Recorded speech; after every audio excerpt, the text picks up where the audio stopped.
అందరికీ నా హృదయపూర్వక నమస్కారాలు. నేను యాక్చువల్గా ఈరోజు కొద్దిమంది ముఖ్యులను కలిసి వెళ్దామని అనుకున్నా. ఇక్కడ తమ్ముడు ఆదర్శకి ఫోన్ చేసి ఓ 10-20 మంది ముఖ్యులను పిలుగుతామి, ఒకసారి కలిసి మాట్లాడతా, ధైర్యం చెప్పొతా అని చెప్పిన నేను. కానీ ఇక్కడ చూస్తూ ఉంటే చాలా ఉత్సాహంగా ఇంత పెద్ద ఎత్తున కార్యకర్తలు వచ్చిందంటే మేమంతా కేసీఆర్ వెంట ఉంటాం, పార్టీ వెంట ఉంటామని చెప్పి ఇంత పెద్ద ఎత్తున వచ్చినటువంటి పార్టీ నాయకులందరికీ నేను శిరస్సు వంచి నమస్కారం తెలియజేస్తా ఉన్నా.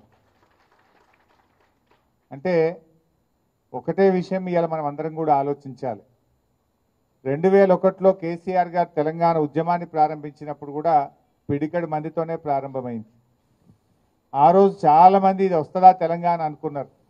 కానీ కేసీఆర్ గారు పోరాటం చేసి 14 ఏళ్ళు శ్రమించి తెలంగాణ రాష్ట్రాన్ని సాధించారు. ఆ ప్రక్రియలో కూడా ఇలాంటి కుట్రలు జరిగినాయి. రాజశేఖర రెడ్డి గారు గతంలో ముఖ్యమంత్రిగా ఉన్నప్పుడు ఇదే విధంగా మన ఎమ్మెల్యేలను చాలామందిని తీసుకున్నారు. 12 మంది ఎమ్మెల్యేలను తీసుకున్నారు. ఇంకా అయిపోయింది బీఆర్ఎస్ పార్టీ అనుకున్నారు. ఎమ్మెల్యేలు పోయినంత మాత్రాన బీఆర్ఎస్ పార్టీ పని అయిపోలేదు. ఎమ్మెల్యేలు ఉన్నా పోయినా కార్యకర్తలు ఉన్నారు, ప్రజలు ఉన్నారు, మంచి నాయకత్వం మన బీఆర్ఎస్ పార్టీకి ఉంది. అప్పుడు కూడా ఇట్లాంటి కుట్రలే చేసిండ్రు. అయిపోయింది అన్నారు. అయిపోయింది అన్నోళ్ళే కాలగర్భంలో కలిసిండ్రు తప్ప బీఆర్ఎస్ పార్టీ మాత్రం నిలబడ్డది. ఇట్లా చాలా కుట్రలు, చాలా ప్రయత్నాలు జరిగినాయి. కానీ ఈ కుట్రలు ఏవి కూడా అవి ఫలించలేదు. అంతిమంగా న్యాయం గెలిచింది, ధర్మం గెలిచింది. బీఆర్ఎస్ పార్టీ అద్భుతమైనటువంటి పాలనను తెలంగాణ ప్రజలకు అందించింది. ఇవాళ రాష్ట్ర ప్రజలందరూ కూడా చూస్తూ ఉన్నారు. రాష్ట్రంలో ఏం జరుగుతుందో కూడా చూస్తూ ఉన్నారు. ప్రజలందరూ కూడా ఇలా కేసీఆర్ గారి పాలనను ఇప్పటి ప్రభుత్వ పాలనను కంపేర్ చేసుకుంటున్నారు. నాడెట్లుండే నేడెట్లున్నది అనేది ఇలా ప్రజల వాళ్ళ ఆలోచనలో కనబడతా ఉంది మనకు. బట్ ఏదైనా ఇలా ఆలోచించండి. మైపాల్ రెడ్డి గారికి పార్టీ ఏం తక్కువ చేసింది? ఆయనను 3 సార్లు ఎమ్మెల్యేగా చేసి ఇవాళ ఆయనను గెలిపించింది మీరందరూ కూడా. బీఆర్ఎస్ కుటుంబం గెలిపించింది ఆయనను. మీరందరూ ఎంత కష్టపడ్డారు? మీరందరూ కూడా ఎంతో కష్టపడితేనే ఇలా మైపాల్ రెడ్డి గారు గెలిచిండు. కానీ ఇలా కష్టాలు వస్తాయి. ఒక పార్టీ ప్రతిపక్షంలో ఉంటుంది. 10 ఏళ్ళు మనం ప్రభుత్వంలో ఉన్నాం కదా.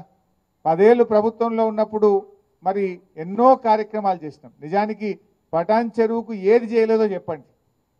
ఏది అడిగితే అది పటాన్ చెరువుకు అడగడమే తడువుగా జీవోలు తెచ్చిచ్చినాం. పటాన్ చెరువుకు కొత్త మండలాలు కానీ, మన మున్సిపాలిటీలు కానీ, త్రాగునీరు కానీ, రహదారులు కానీ, అండర్ గ్రౌండ్ డ్రైనేజ్ కానీ, మార్కెట్లు కానీ, స్టేడియంలు కానీ, కాలేజీలు కానీ ఎన్నో రకాలుగా పటాన్ చెరువుకు నిధుల వరద ఒక ప్రవాహంలాగా అందించాం.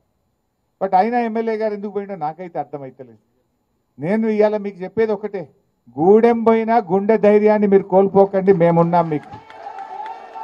గూడెం పోయినంత మాత్రాన్ని ఎవరు గుండె ధైర్యం కోల్పోవాల్సిన అవసరం లేదు.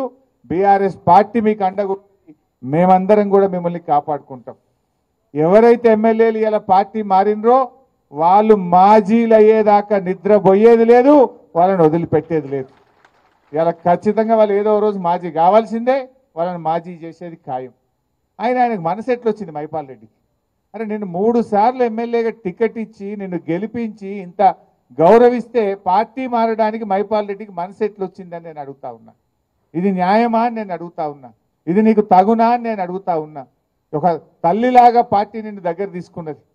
ఆనాడు వైసీపీలో నీకు అవకాశం రాక ఇబ్బంది పడితే గుండెకు హత్తుకొని నిన్ను టికెట్ ఇచ్చి గల్లీ గల్లీ తిరిగి ఇవాళ గెలిపించుకొని కాపాడుకున్నది బీఆర్ఎస్ పార్టీ. నీకు ఎట్లా మనసు వచ్చిందని నేను అడుగుతా ఉన్నా. అయినా వ్యక్తులు కాదు ముఖ్యం పార్టీకి. పార్టీకి సిద్ధాంతం ముఖ్యం, కార్యకర్తలు ముఖ్యం, మీలాంటి నాయకులు ముఖ్యం. మీకు ఏ ఆపద వచ్చినా, అర్ధరాత్రి ఆపద వచ్చినా నేను మీకు అండగా ఉంటా, ప్రభాకర్ అన్న మీకు అండగా ఉంటాడు. మనకు సీనియర్ నాయకులు మన గౌరవనీయులు భూపాలన్న కానీ, గౌరవనీయులు సత్యన్న కానీ, చాలా శంకరన్న కానీ ఎంతో అనుభవం ఉన్న నాయకులు మనకు ఉన్నారు. వీళ్ళందరూ కూడా మీకు నిలబడతారు. నేను కూడా ఎంత దూరం, నాకు సిద్దిపేట దూరం, పటాన్ చెరువు దగ్గర. నాకు పిలిస్తే అర్ధ గంటలు రాగలితే ఇక్కడికి, చాలా దగ్గరగా ఉంటాం. సో అందువల్ల పార్టీని పూర్తి స్థాయిలో రీబిల్డ్ చేసుకుందాం. మళ్ళీ మంచిగా కష్టపడే కార్యకర్తలకు మంచి నాయకత్వాన్ని మీ పటాన్చెరు నియోజకవర్గానికి అందిస్తాం. రాత్రింబవళ్ళు కష్టపడి తిరిగి పటాన్చెరు మీద మళ్ళీ మన ఎమ్మెల్యే గులాబీ జెండా ఎమ్మెల్యేను గెలిచేదాకా కూడా అందరం కలిసి పనిచేద్దాం.